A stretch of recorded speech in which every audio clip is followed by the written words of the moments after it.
I welcome you again. I know it's Friday afternoon and we had better things to do sometimes. But we're just happy to see you all here. These sessions are recorded in case you have somebody that you were interested in hearing about, then you can go back to the My Education Hub and listen to the recording. And these sessions are very informal, interactive. We just have sometimes some presentations, which might be the case today. So please feel free to use the chat and ask questions. And this particular session originated from the request that we had from Global Engagement Workshop, where it became apparent that faculty members would need this information. So for that, there was a survey that was sent ahead of time. I'm hoping that you all had an opportunity to fill it out. And then we also, from our side, had sent some questions for the facilitation purposes. I see that Iveta had joined. So welcome, Iveta. You just are on time on this one. So I invite you and Tanya, in case you would like to further, open the session up. Iveta. Well, thank you so much, Sarup, for creating this space for us. And thank you so much for all the members of the Global Engagement Working Group on partnerships and collaborations that helped us organize this session. And actually, Ashley will lead the session today, so I think I will give it over to you. And I just wanted to say that I think what we will, hear and learn today will be helpful not only for kind of expanding our international collaborations through grants and partnerships, but also any collaborations, right? Any projects and partnerships that we are building both locally and globally. So maybe, Ashley, I'll just give it over to you.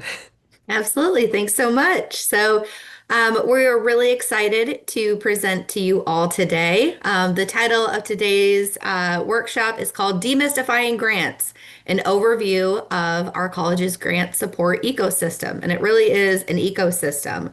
Our hope today is that this presentation offers an overview highlighting the departments and the teams and individuals that will guide faculty and staff members through each stage of the grant process. So by demystifying this process and clarifying each of the roles, we really aim to empower you all to pursue funding opportunities with confidence and clarity.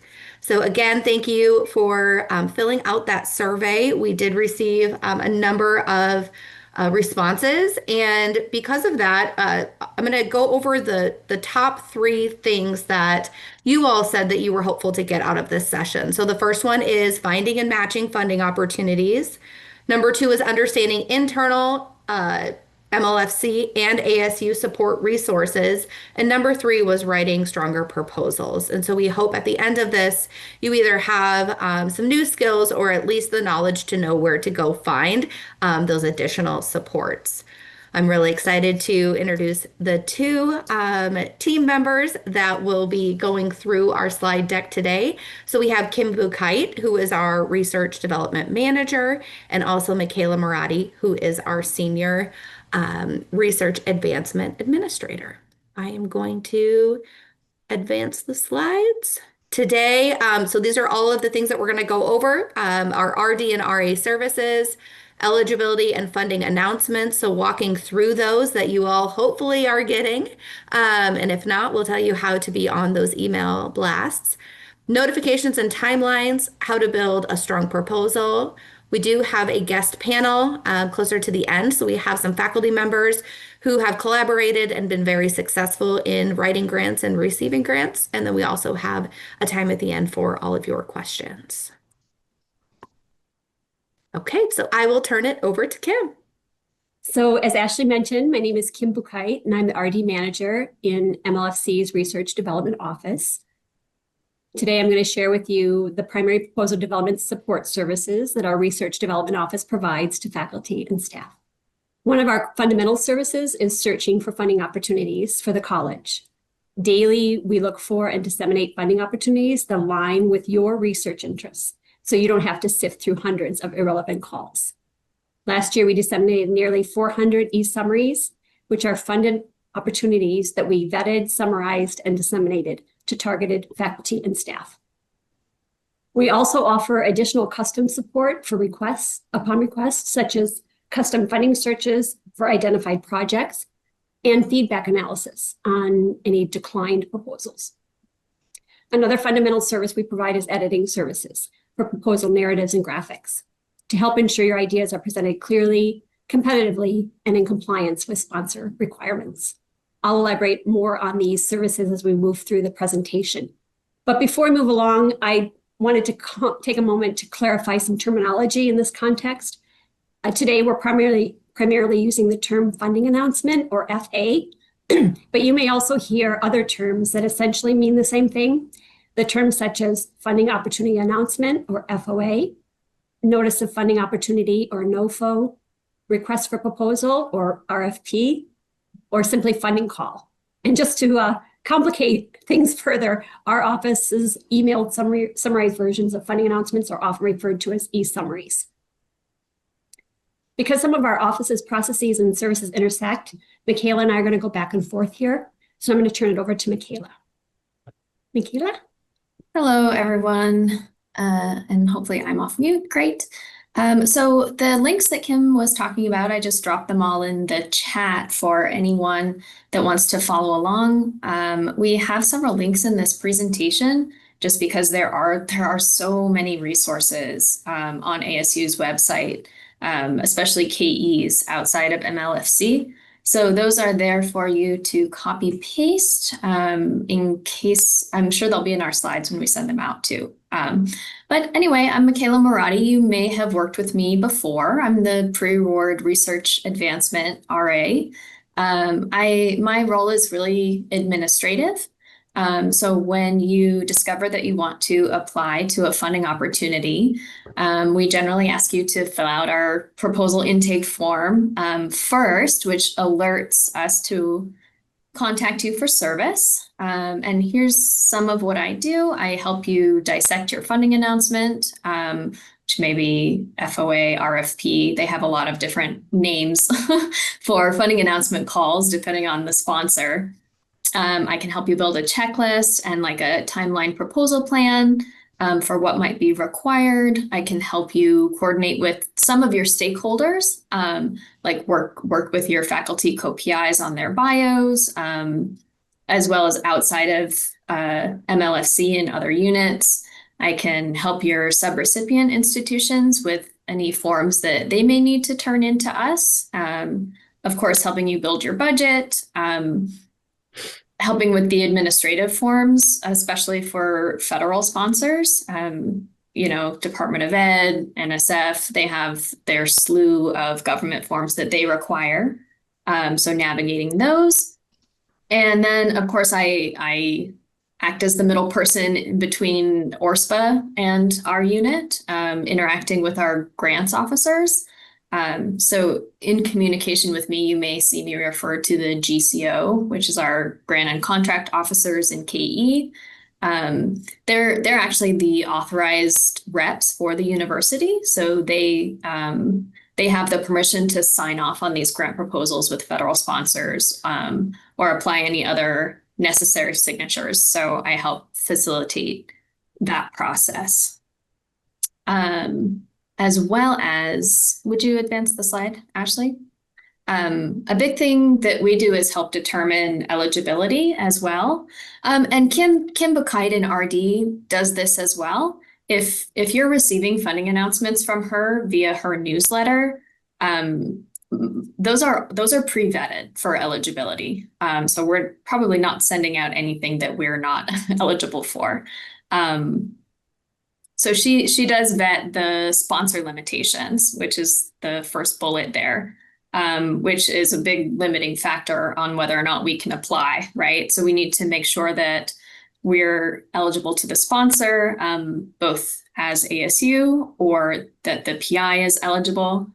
The links that I dropped in the chat also correspond with eligibility. If you look at the institutional eligibility of ASU, There's a site for our institutional eligibility, and there's a site for our principal investigator, so who can serve as a project lead for ASU. And for the most part, that's all of our full-time faculty and staff are eligible to be a PI to the sponsor, like technically for our institution. Where it gets a little tricky is if you're a temporary employee, which might be like a visiting scholar or a graduate student or a postdoc, which are more temporary positions, in which case, and sometimes those individuals still can serve as the lead on a project, but they do need an internal PI that is a full-time employee to help oversee that project. Another exception might be opportunities like fellowships. Like if you're a postdoc applying to a postdoc fellowship, then you're of course going to serve as PI. And we do still list an internal PI on those. But there's a lot of good information there. As far as institutional eligibility, I find that site also very interesting to find out what ASU is and what we are not. Probably the biggest one that comes up that Ashley can speak to too is that ASU is not classified as a 501c3 nonprofit.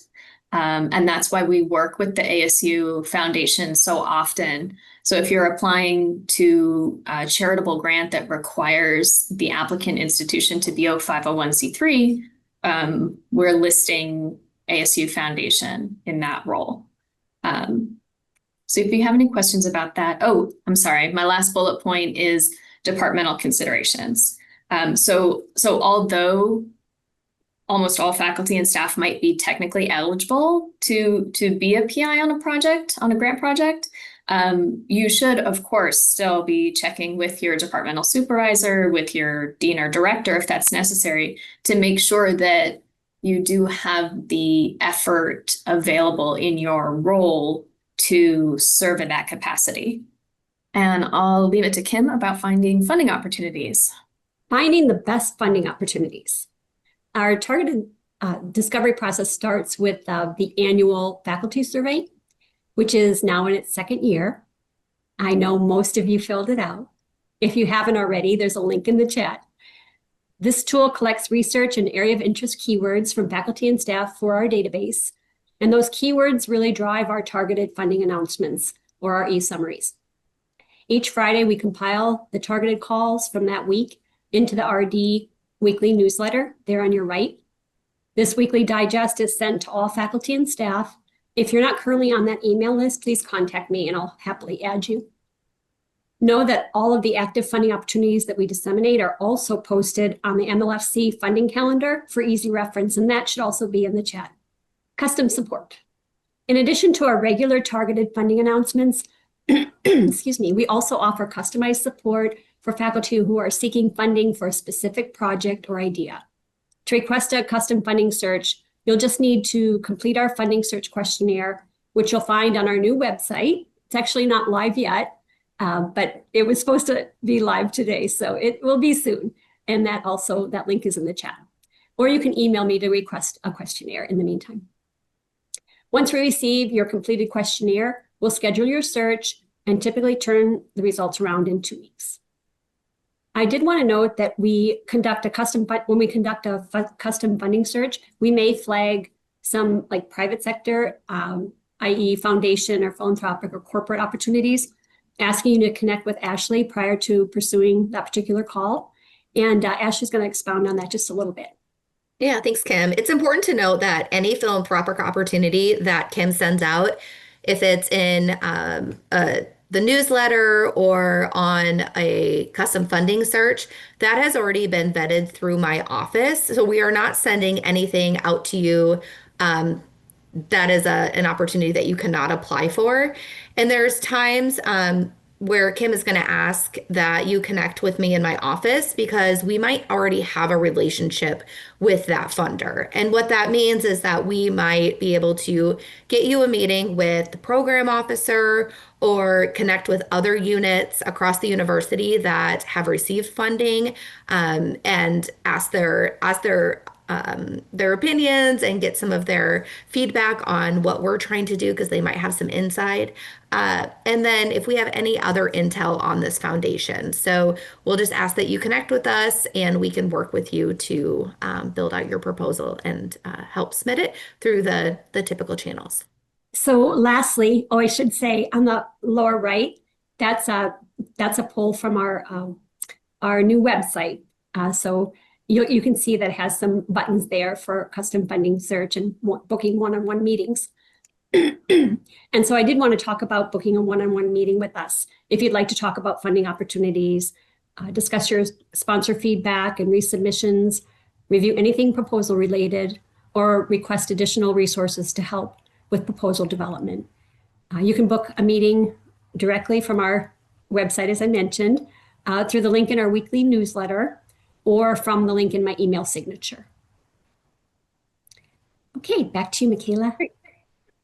Yeah, so continuing with the how to read a funding announcement, these are from an administrative perspective, which is my role. These are some kind of red flag things to take into account when you're first looking at your funding announcement. Maybe even before you're notifying me, and then I can help you further break these things down.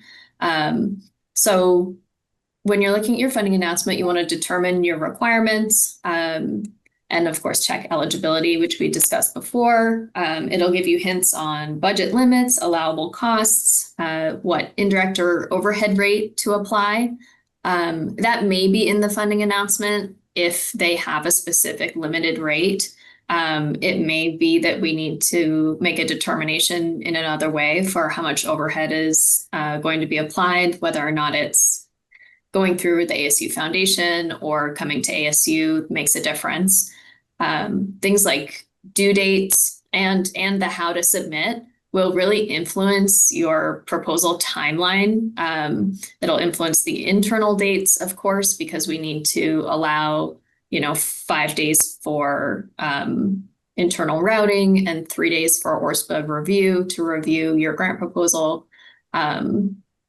So I'll help you break these things down in a funding announcement, but it is something you should read first, along with the general guidelines and FAQs and any other information that's being provided by the sponsor to help determine whether or not it's an opportunity that you would like to pursue.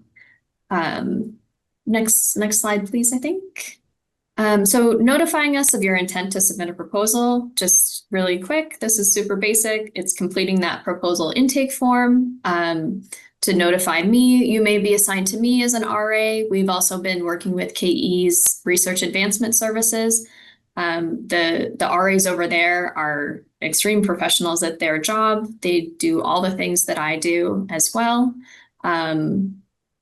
And I just wanted to give a quick insight here into what our funding proposal site looks like. Many of you have probably already seen it, but we use this intake form to create this internal tracking site in ERA, which it ends up linking to quite a few things. So it's really essential that we get this internal tracking FP set up. It can trigger human subjects review from ORIA. It links to your conflicts of interests. It pulls in your budget once you receive an award to create the award site. So it's pretty essential that we get your grant entered into ASU in an official capacity. And then I have a quick next slide, kind of overview of the proposal timeline to give this little bit of concept here.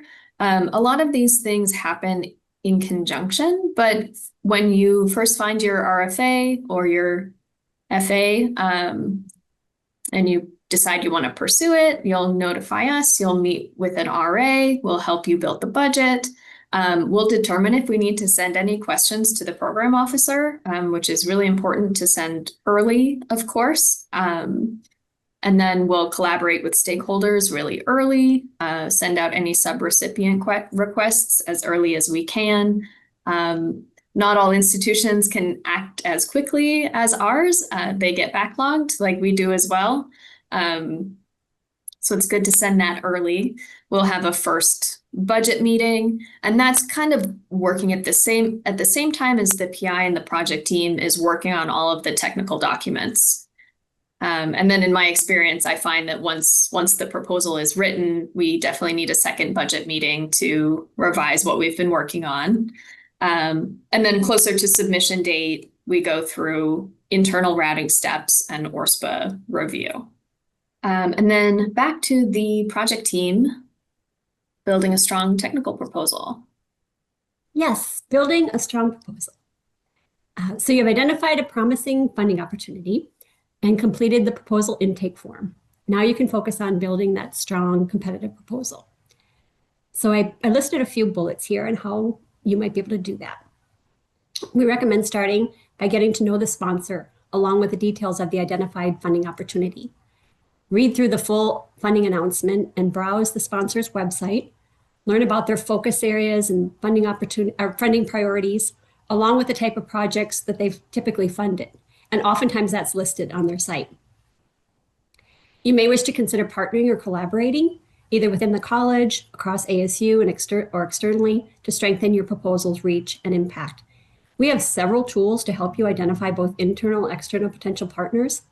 One tool I'd like to call out, though, is this relatively new. It's ASU's Knowledge Alliance tool, and that link is also in the chat. You may also consider connecting with colleagues who've been funded for the same funding opportunity or by the same sponsor. We can often help you identify and make those connections upon request. Additionally, I encourage you to take advantage of the numerous proposal development resources available through KE, Knowledge Enterprise. They have an excellent proposal development workshop series that you may be familiar with, the PDW series. The link is in the chat. And we also list the links at the bottom of our weekly newsletter. If you still have questions or need support, again, we invite you to book a one-on-one with us. We're here to help, and we always value learning more about you and your work. Next slide, please. Editing services. Another foundational service we provide to faculty and staff is our editorial services. As mentioned earlier, when you complete that proposal intake form, which by the way is on every e-summary that you receive, that prompts the RA office to send its next steps instructions to you, Michaela's office, and it also notifies our office to prepare an offer to edit email outlining a proposed editing schedule for your consideration. You'll just need to reply to that offer to edit email in order to confirm and schedule the editing of your proposal narrative. And doing so reserves time on our calendar and also allows us to coordinate with the RA office so we meet that sponsor deadline. Well, that's my last slide, so I'm going to turn things back to Ashley. Thank you very much. Great. So we thank you so much, Kim and Michaela, for doing that in-depth overview. There's so many different steps that can trip us up, so I appreciate you walking through those so clearly with us. I'm excited to now have a few of our faculty members join us to talk about their experience. They've been very successful in receiving grants. And so let's start with Ying-Chi and April. If you could just do a quick introduction and overview, and we'd love to hear what you're typically looking for, your area of interest when you're looking for funding. Sure, I can start. I'm the Ying-Chi Chen, and thank you for inviting me. I'm not sure I'm successful in secured the grant or not, but I try. And most of my funder is from National Science Foundation, NSF. And I kind of more familiar with the writing the proposal layers. And the project really very focused on the science teacher, professional development, and the science classroom, STEM classroom, how students learn in the classroom. So I kind of collaborate with our colleagues here, including Michelle Jordan and Matera. We write the proposal this summer, and also April Houghton. And I like to collaborate with the tenure track, also career track, because they have different skills. And tenure track, we have kind of more expertise on theory build but I like to collaborate career track, the faculties like April Houghton's.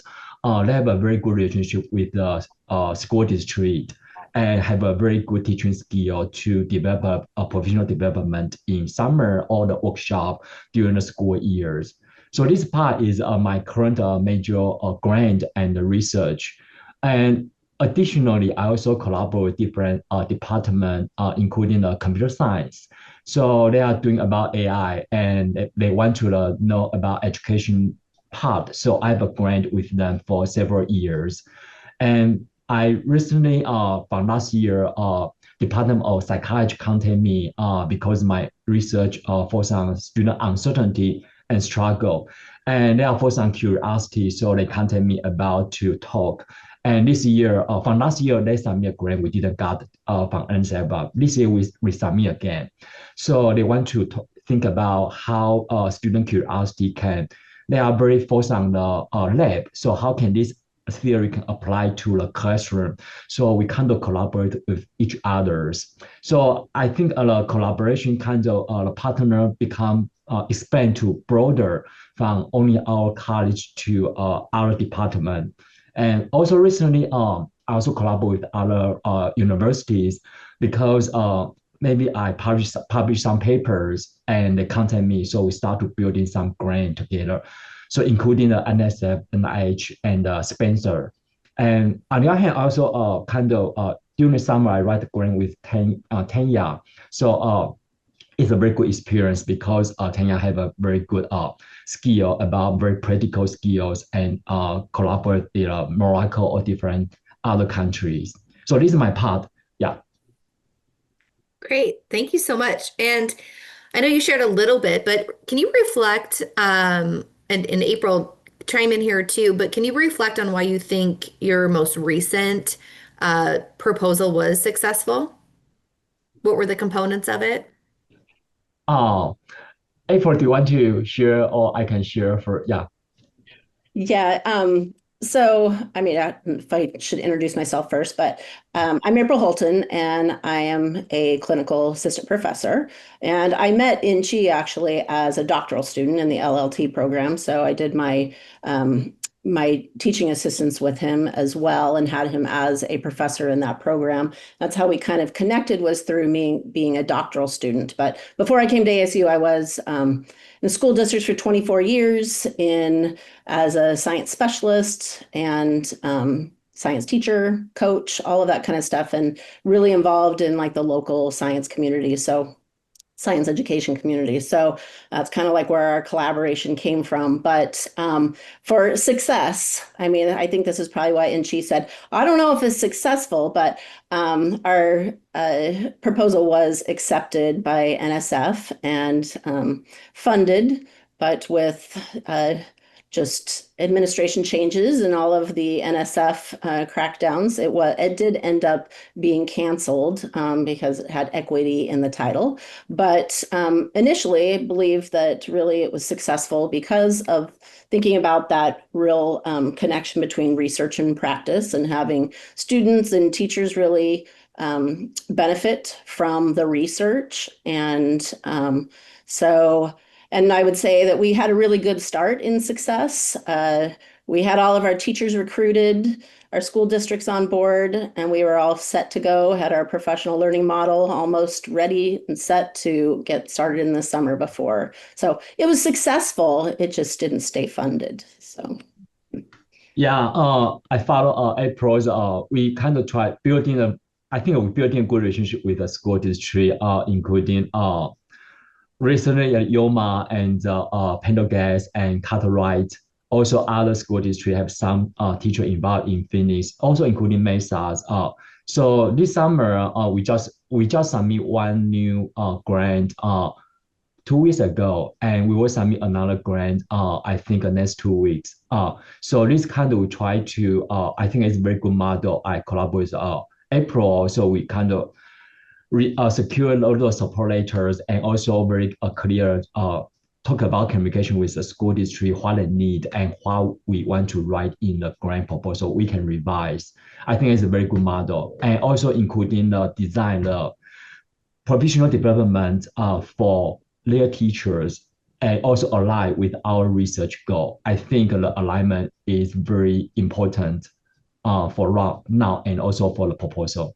Great. So I'm going to ask a few questions. April, since you talked a lot about partners in school districts, when you're looking for a partner, like a school district, what are the things that you consider? Is it, those that you're already working with, or are there certain things that you consider when wanting to include an external partner? I think it's what their values are. I've stayed pretty involved with Arizona Science Teachers Association and science leaders across the state. So have had opportunities to work with leaders across in different professional learning settings across the state and get to know them. So with those, I look for those science education leaders across in school districts that I know, they're really involved in these local organizations. And so they know we value the same things, look to see that it's a good match. And then it's more likely when I reach out to them that if it feels like a good match and what they value, that then, of course, they have to go to their director, assistant superintendent, whatever it may be, that they're more likely to advocate for being on board for the research. So it's mostly, just looking at shared interests and what we value in the classroom. Great. Thank you. So Yvette, I'm going to ask you the same question, but what do you look for when considering internal partners? Mm-hmm. Yeah, that's a really great question. I just wanted to say also thank you to all of the colleagues who joined to share their experiences on this panel. And there are many more in this room who also have a wealth of experience. And I wanted to also encourage them to jump in with any other examples, because you would know. Mm-hmm. So I think actually for me, one thing that I learned throughout the years and that I take much more seriously now when looking for partners internally is to make sure that in addition to, finding the right collaboration that complements what we do and, maybe strengthens what we can do collectively that we cannot do alone. Also to make sure that I can collaborate on a personal level with people. I think I have been in too many collaborations over my, professional academic experiences where, sometimes there is just maybe no compatibility personally. So there could be amazing compatibility, maybe academically or professionally, but just too difficult to work on a personal level. So I'm also lately I'm looking as much for a personal collegial fit as much as I'm looking for professional and academic fit. So that the work actually is enjoyable and that something that can be rewarding both professionally and personally at the same time. So it's maybe a new additional criteria that I'm using for choosing partners. And I'm not sure if that's good or not, but I decided that for me, that's important. Compatibility is super important. I agree. Mm. So Tanya, Especially on long-term projects. Sorry, I just wanted right? to say, because it's, especially if it's anywhere from 3 to 5 year projects, it's like a long-term relationship you're committing to. So I think you have to make sure that you can live happily Right. and enjoy the company of the people that you're working with. So Tanya, I'm going to ask you a question. When looking for funding opportunities, or if you're reviewing the announcements that Kim sends out, how do you determine that your project is a good fit or the right fit? Or is it typically that it might be a fit, but you would need to potentially tailor your project to fit it? Oh, that's a really good question. I would say typically we need to do some tailoring of our project. When I receive announcements from Kim, I'm often thinking about what existing relationships we have and if there'll be good external partners. I feel like for most of the projects that we put forward, although ASU may be the prime recipient, that we often have a need for partners, especially when we're looking at global projects, people who are in the context and are relevant. And maybe I can add to that just a little bit around your prior question about finding partners. In an international context, I do think there's some challenges with finding partners that are a good fit.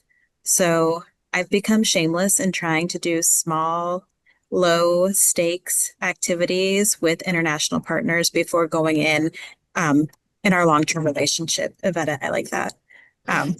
So maybe reaching out to somebody that I've met at a conference, or I've reached out to people who have written books that I like and just ask if they'll present at a webinar or if they would be interested in some small level cooperative project before we tie the knot on a long-term project. What a good nugget of information there, to reach out and ask them to do something kind of non-committal and very low stakes first, because the worst thing would be to get into a long-term grant award with someone who isn't doing the work. So I appreciate that. So question with you, when you talked about global, how do you typically go about and find those external funders? Is it through your network of seeing people at conferences or books, or is there another way that you're looking for external partners in the global space? So typically it is through people that we've already worked with. I think networking is really important. So we might have a partner in a particular area of the world who we developed a good relationship with. And then when I see something come across my screen that looks interesting, that might maybe expand into new contexts, I might go back to established partners and ask if they have connections that they would recommend. And again, I do try to start small in those initial conversations so that we can really develop a relationship that's going to be mutually beneficial, and to know that our expectations are aligned. I do think sometimes working in new contexts, it takes a little while to make sure that what I'm saying is the same thing as is being understood, and vice versa. Great, thank you. So Yingqi, what do you find to be the hardest part of writing a proposal? I think it depends on which institution I write for. For like the NSF, they really require very theory-driven proposal. So it's not just about what you want to do, but you need to kind of align with the current theory and the topic they want. So if the topic is not something they prefer, it's probably very difficult to get funded. And I have been in the panel for several times. It's always about ideas. It's not about how good about your proposal you're writing, but they always look at for ideas first. And if the idea is good, they will continue to discuss. But if the idea is too old or out of age, and they are just not interested, I mean, including the panels. And another difficult part is, for NSF also connect with the school district, because my current research very focused on collaborate with school district and have a professional development workshop with teachers for ongoing long term.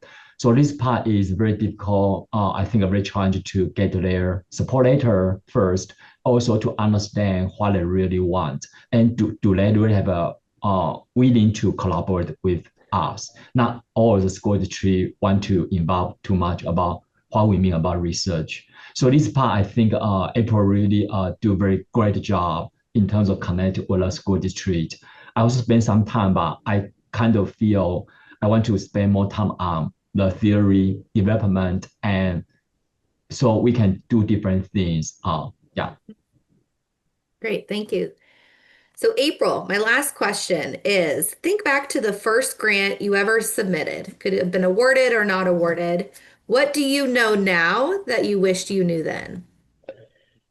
I think that, as when I had some things while I was still in the school district as well, but I think after going through my doctorate, there's a little bit of like imposter syndrome of like, okay, how do you start this process? I'm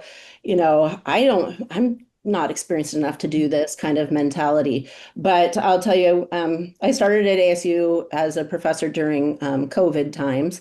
And so right after COVID, we had a meeting to introduce all new professors and had resources there. So I don't probably remember, we went to different tables and had discussions. And I actually met Michaela at that meeting and kind of said, oh, I had some previous colleagues that had approached me from Berkeley, from the Lawrence Hall of Science that I had worked with in professional learning models, and asking me if I wanted to do a research grant with them and partner now that I had a PhD. And I was like, wow, that sounds really cool, but it was so intimidating. But as soon as I had that conversation with Michaela and she said, reach out to me, she put me through the whole program. And if anybody is just sitting there going, how do I get started? Reach out to the team, the ecosystem, the people that are here are so, so helpful and amazing. Like I said, I was working with Berkeley, and I can tell you, I had a lot more support of getting through the whole process. It really is amazing. So I would say reach out as soon as possible when you know you want to do something, and they really do take care of you. It's amazing. April, I think I remember that new faculty luncheon. Michaela was the most popular person there for sure. Her table was never empty. Well, that concludes this portion of the presentation with the faculty research panel, but they will be sticking around. I know Yanchi has to leave, but we are going to open it up to your questions. So it can be for Michaela or Kim or myself or any of our faculty members, but want to give you some time to be able to ask some questions. So feel free to unmute yourself and ask away. Actually, I wanted to jump in really quickly while people maybe are thinking about the questions, and wanted to say that if any of you are considering to maybe apply for any grants, especially in the international context, and if you are unsure, you should always feel free to email me or Tanya or Sam. Now I'm volunteering you because you have done so much work as well, or others who may have had experiences in the past, and we would be happy to sit down and brainstorm and help maybe connect with our existing partners on the ground with think through some of the ideas. I just wanted to offer that as some support. Thanks, Yvette. I did receive, I was just going to add to that Brendan Fields is also on this call, and he is the MLFC liaison for the International Development Implementation Group at ASU. So if you connect with any of us, we can also bring it up to Brendan if he has some, thanks for the wave, Brendan. He has some connections in different areas that you're interested in. Perfect. Before any questions come in, if it's okay, I want to say we actually do encourage career track faculty to engage with or on grant applications. That a lot of our career track faculty do hold terminal degrees and have expertise in different areas, as Tanya and April have pointed out today. The trick, though, or not trick really, but the way to make it actually count is to loop it back, what you're learning from that grant or research activity, to your teaching leadership, service and service leadership, if you are a career track faculty. That it's fantastic to be involved, but we have to link it back to the two areas of responsibility that career track faculty primarily have, which are those two ways. So if our career track faculty are a great resource and support a lot of the work and understand a lot of the work, but we have to just help tie it back into their areas of defined, university defined responsibilities. But as long as they can loop back and we can support that, they're great partners in all of this process. And, DEP, we have 108 faculty right now, and probably at least 85 of them are career track faculty. So there's a lot of folks there who could contribute. All right, well, I can kick off questions if nobody wants to raise their hands, because I did receive some. So the question is, some disciplines lack the large federal or technical funding streams that others receive. How can you develop funding strategies for them? So I want to go back to Kim's funding announcements that she sends out. Some of them are large federal opportunities, but she also sends out some smaller ones. Kim, remind me, what is the threshold to send out? Well, it historically it's been 50,000.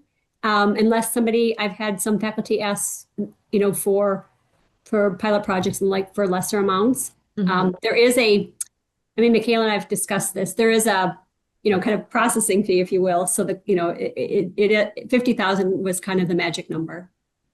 Okay, so opportunities are going out at 50,000 and above. But again, if you have a project in mind that you think is smaller, reach out to Kim and we can put together a custom funding search for you that might be between, 10 and 50,000. That might be a little bit more in line with your smaller project or your pilot project. Perfect, thank you. The other question, and I looked, I don't think I'll ask this question to the group because I haven't done this, but I was hoping Wendy Oakes would be here because I know she does limited submission reviews.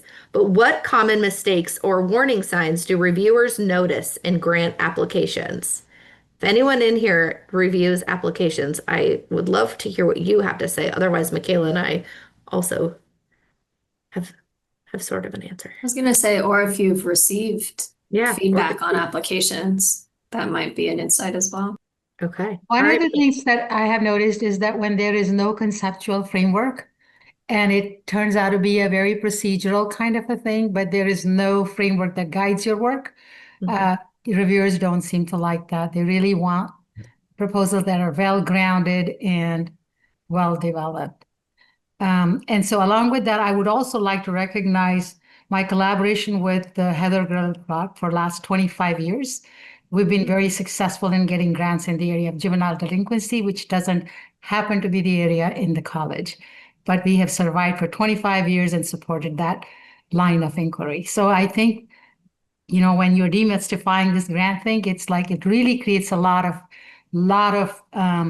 flow of energy into areas that might not be necessarily supported in the large stream.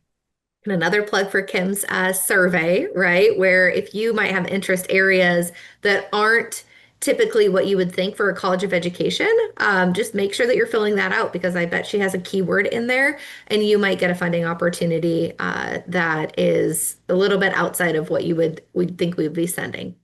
So Michaela and I talked about this question earlier, and both had the same answer, but I'll explain it a little bit different. I would say the feedback I get sometimes on applications is the budget and the narrative don't seem like they match, right? We put in the narrative that we are going to do all of this work and the budget is relatively small. And so we get lots of questions on, is this really the budget? Or is this just the budget you're asking us for? Who's doing this work? Because there's not enough effort for personnel. Yeah. And I know a lot of times we want to do these lofty proposals and on a limited budget, but we really need to make sure because we're not fooling anyone. The sponsors or the funders, they know that we can't do this work on 50,000 or 100,000, that it really is a much bigger project. And so we should really consider how do we share the larger vision, but then tailor it down in the proposal to what we actually can do within the budget. And I mean, a lot of that can be out of our control sometimes with ASU policies on overhead, or if there's a sponsor limitation and it is a very small budget. But as much as we can communicate with me and we can align your project aims with the budget, that's always a good thing. I actually have a question for Ashley and Kim and Michaela. And just in this broader political context in which we are operating right now, where funding flows are changing, maybe are you noticing in your searches and your observations anything maybe new or interesting in terms of how the different foundations or federal agencies are reorienting their work? And, is there anything else we also should be noticing or should be preparing for? Do either of you want to start? I have a very small perspective. Go ahead. So, I mean, like, unfortunately, and it's not great news, but I have seen, especially from the Spencer Foundation, that they actually are having to limit their field even further because of those funding shifts. I mean, this is happening to all institutions, not just ours. And so everyone is having to rethink. So it looks to me, from my perspective, in what we're applying to, we have a lot of applications going into philanthropic opportunities. And I've seen those funders kind of having to limit the playing field even more. So like Spencer is having invited pre-proposals where it used to be open calls at every cycle. So that's the change I've seen from an administrative point of view. I don't get to see as much as Ashley and Kim, so I'll let them take it over. Yeah, I think philanthropic organizations are still trying to figure all of this out. Many of them set their strategies for 3 to 5 years. Some have remained steadfast in that and saying, like, we are going to continue on with our original strategies. We're not making any changes. Others are actually distancing themselves from, some of the language that would be on their website. And then we've seen others that are going the other way. And those are the ones we're seeing in the news, right? That are opening up. They're taking more out of their endowments. I don't think it's enough to be able to make up for the shifts in federal funding. But they're certainly making a splash, which has then turned into, I think, what Michaela is saying, where it's the perception that there's more funding available, there's more opportunity, therefore it causes more people to apply, and less opportunity to actually receive the funding. And so it's not a great answer. I'm hopeful that, over the next year, things will maybe even out, more strategies will change, or update, but that's kind of what we're seeing right now. I'll just add that I think we're seeing a lot more collaboration and partnering. And I think that trend is not going to go away. We're going to see more of that, and looking more at adjacent federal opportunities that maybe we, like the Department of Defense, we got an award, Department of Navy. So these, maybe they weren't as much on our radar, and we will start examining those more and looking at, how it could be a fit. And I'm not saying that you want to reframe, your work, but just rethinking of maybe how you could see yourself and your work in something like that, and then working with other partners, either within ASU or outside of ASU, to apply. I think that strategy seems sound while we weather this. And I think we will weather this. But as Ashley alluded to, the private sector is not going to be able to make up for it, at least not anytime soon. So, but I think we'll just get more creative, and there are creative ways we can find funding, and we're going to keep looking and keep talking about it. And on the philanthropic side, we are seeing the same thing with trends with collective giving. And I've seen this recently 2 different ways where, 2 funders or a number of funders will come together and put out an opportunity on something very specific, which is always interesting because you have 3 different foundations that you're then trying to align, your work with their mission or their strategies. And then I've seen it another way where it was a kind of an open RFP where you weren't exactly sure who the funders were going to be, which makes it even more difficult. And you sent an opportunity out, and then what happened was those RFPs were circulated among that funder collaborative.